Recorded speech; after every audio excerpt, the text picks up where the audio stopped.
আজকে আমাদের আলোচনার বিষয়বস্তু হলো বাংলাদেশের সংসদের আসন শূন্য হয় কেন?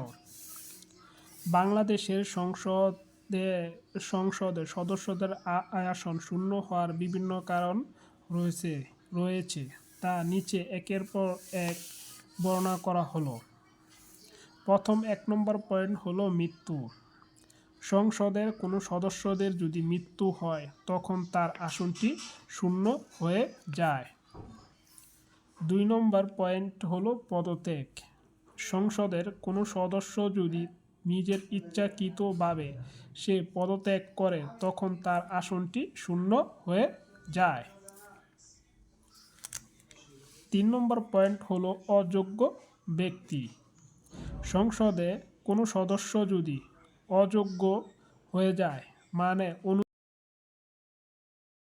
বলে ঘোষিত হয় তখন তার আসনটি শূন্য হয়ে যায়।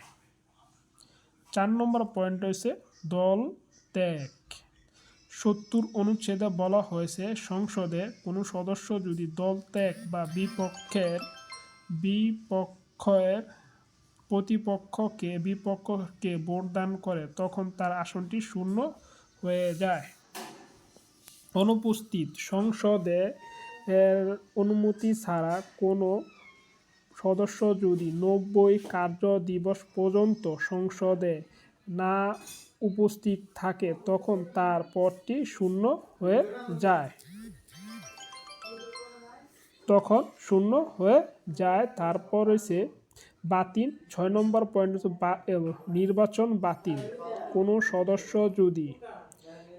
সদস্যের নির্বাচন যদি বাতিল বলে ঘোষণা করা হয় তখন তার পদটি